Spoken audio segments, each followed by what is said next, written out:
সংবাদে আজ সকালে একটি পচা গলা মৃতদেহ উদ্ধার করা হয়েছে কমলাসাগর বিধানসভার পান্ডুপুর এলাকা থেকে এবং এক্ষেত্রে কমলাসাগর বিধানসভার পান্ডুপুর এলাকায় পরিত্যক্ত ঘর থেকেই এক মহিলার পচা গলা দেহ উদ্ধার হয়েছে, যাকে কেন্দ্র করে রীতিমতো চাঞ্চল্য ছড়িয়েছে সেই এলাকায় এবং পরবর্তী সময়ে ঘটনাটি প্রত্যক্ষ করতে পারে এলাকার লোকজন।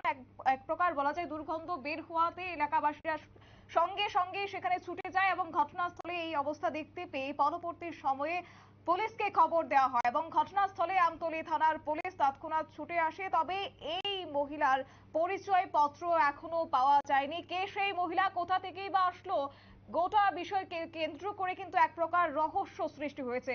কমলাসাগর বিধানসভার পান্ডুপুর এলাকায় পরিত্যক্ত ঘরে মহিলার পচা গলা দেহ উদ্ধার করা হয়েছে।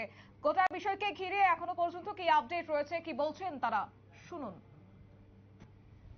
সমাজ কল্যাণ সংস্থার ক্লাবের সঙ্গে এটা লাশ পাওয়া গেছে।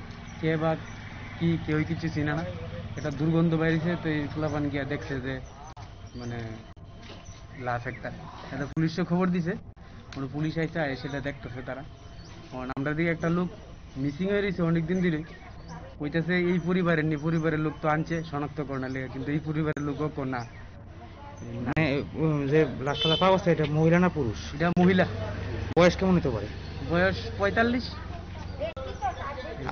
আজকে আপনারা কোন সময় পাইছেন লাশটাকে? আমরা 12টা বাজবো, 11টার দিকে পুলিশ আইছে? পুলিশ আইছে। কি মনে হয় আমার?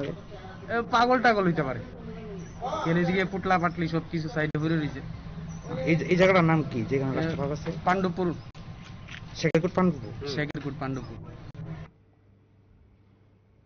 আপনারা শুনলেন সংশ্লিষ্টদের বক্তব্য এবং সংশ্লিষ্টরা সরাসরি গোটা বিষয় তুলে ধরেছেন। যদিও এক্ষেত্রে সন্দেহ করা হচ্ছে হয়তোবা সেই মহিলা মানসিক ভারসাম্যহীন হতে পারে, তবে বয়স আনুমানিক 40 থেকে 45 বছরের সেই মহিলার পচা গলা দেহ উদ্ধার করা হয়েছে এবং এই গোটা ঘটনাকে ঘিরে এক প্রকার রহস্য সৃষ্টি হচ্ছে। তবে ঘটনাস্থলে আমতলী থানার পুলিশ পৌঁছেছে, গোটা ঘটনা তদন্ত করে দেখছে। তবে এখনো পর্যন্ত মহিলার কোনো পরিচয়পত্র পাওয়া যায়নি।